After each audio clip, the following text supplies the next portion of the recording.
Are you ready? Set. Are you ready? Opo. Set. Yan po, gumagawa siya ng kanyang homework. Okay, start na.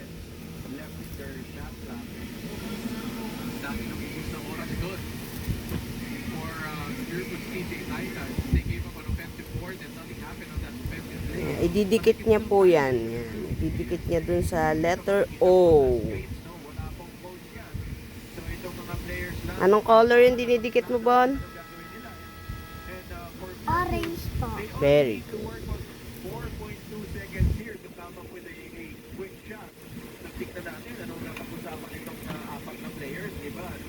It's quite challenging, di ba? I mean, Yan po ang kanilang homework for today. when you need the phone to tell you what to do. Kaya, pop, rebound by Manlangit. I wonder if they're gonna foul. Ayan. Finorward ko na po. Patapos na siya dyan. Ayan. Patapos na yan. Nilalagyan niya na lang yung mga gaps. Okay.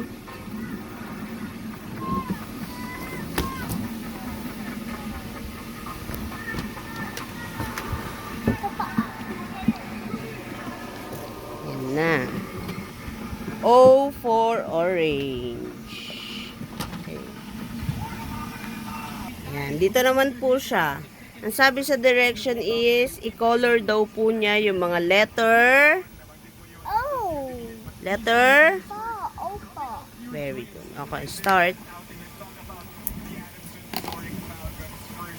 Baby boy Cedric Manzano is not a baby anymore. He's a grown man for Adamson. And I covered him last year. A lot of times he saw that he's a baby boy. Lahat ng letter O is i-color po niya. Kukulayan niya. He's one of the best inside operators we have in the UAAP. Other guy loves playing against UST. That game when Bawal pong mag. Lagpas. Very good. time around here in their second match scored 60 points. 10 of those coming in the fourth quarter for Cedric Manzano. Let's talk about another guy that stepped up big time. Hits the clutch shot towards the end of that fourth quarter. Joe M. Mapapansin niyo po nakahubad na yung mga Crayola niya. Nakahubad na kasi natatanggal na yung ibang papel. Kaya ganyan siya. Pero as long as magagamit pa rin, carry pa din yan. Send it to overtime and scored 7 points on top of that. And he also contributed 4 rebounds, 6 assists. Just an all-around performance by him to show that he really wanted to win. He was ready to step up. And that when it came time to deliver, At ayan na nga, patapos na siyang mag-color ng mga letter O. Ilan na lang yan? Parang dalawa na lang ata.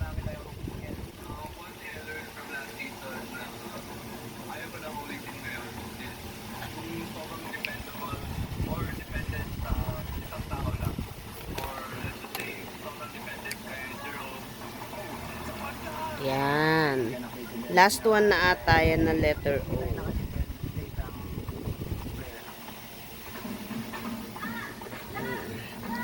Tingnan mabuti kung wala ng letter O.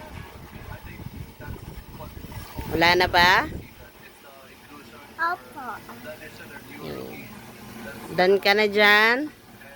Opo. Dito Ah. naman tayo sa isa. Next naman. Sige pa. Ito naman yung next. Sige po. Ay, hindi yan ako. Wait lang, wait. Ba, ito po. Hindi yan muna. Ito. Malaki yan eh. Ito. Ayun pa rin po. Ay. Ito. Ayan naman ang next. Number 5.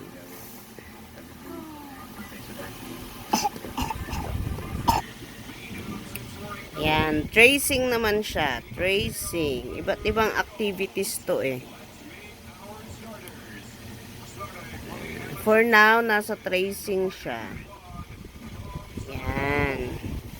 Ito naman. At dito naman, color. I-color mo daw yung 5. pa. 5 na ganyan. Color mo.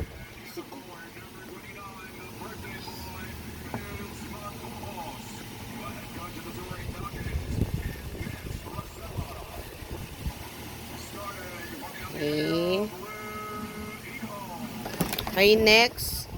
Next naman dito is, anong bilangin mo? 1, 3, 4, 5. Very good.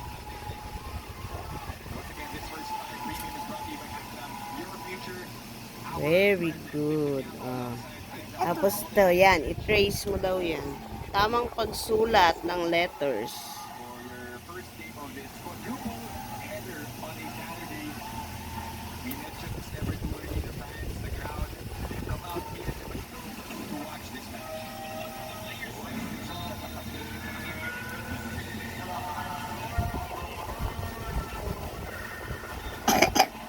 Hem. Very good. Hindi po lahat. Number 5 lang po. Ha? Number 5 lang po, hindi lahat po. Opo. At ayan na.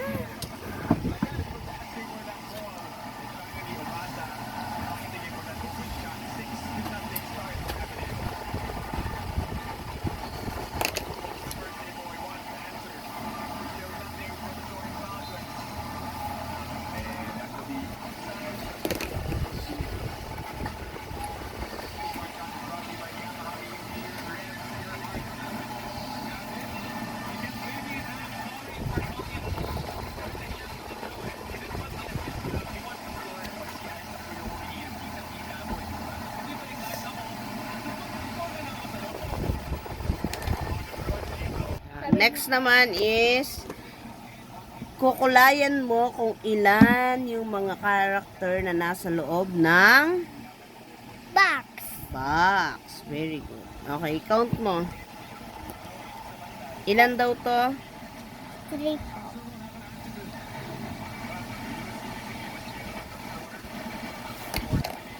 Next.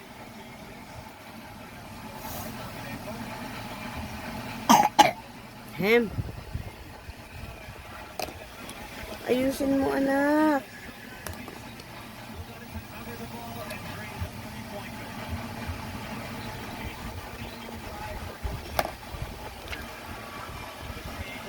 Ilan yung next?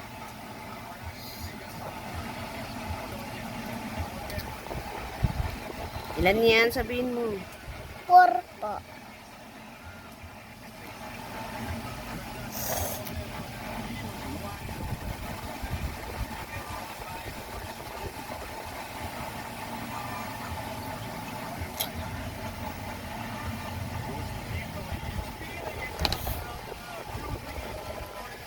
Next.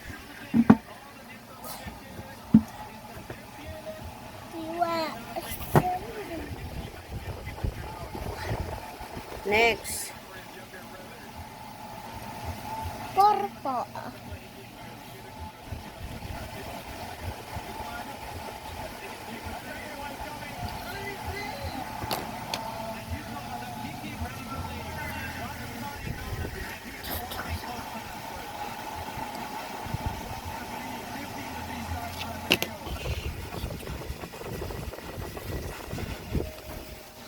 Last one.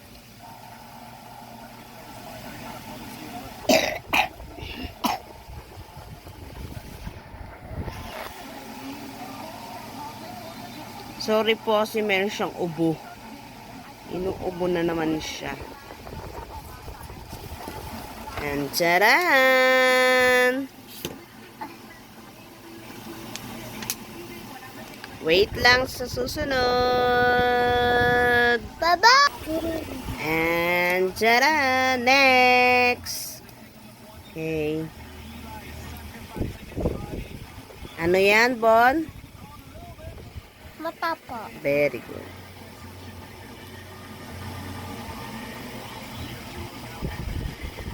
Ayan, ano daw yan? Tinya po. Very good.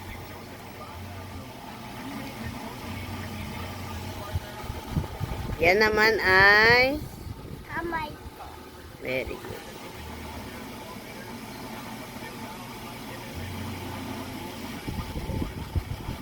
At, Ilang po. very good. And ang huli ay Ipet. Ay, dila po. dila. Very good. Next ka na. Yan. Ano daw ang gagawin dyan? Sabi, Babakatin po. very good. Bakatin lang, huwag sulatan po. Opo, bakatin mo lang yung nakasulat. Hindi po kukoloran. No, Hindi po kukoloran. hindi po. Sige po, sige po.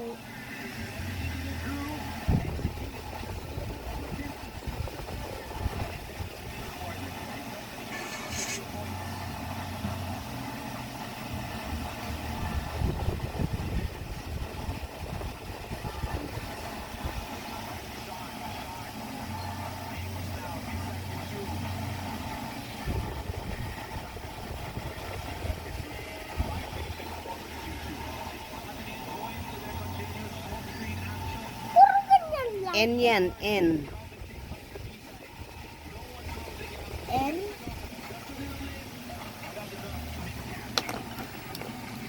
N yan o, N. May ganun yan o. Hindi lang masyadong makita kasi yung malabo. Paano? Sunod, G.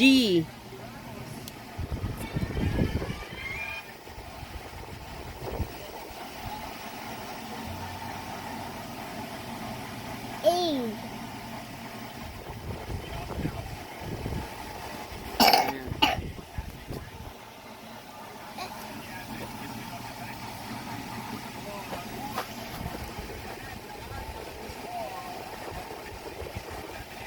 O yan, Bon. O.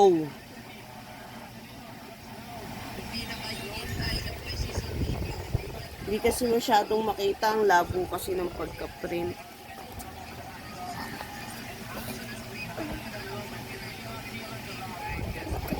N.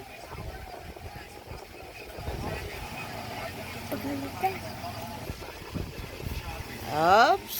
Ayan na nga. Ayan na mga kaboni. Tapos na siya.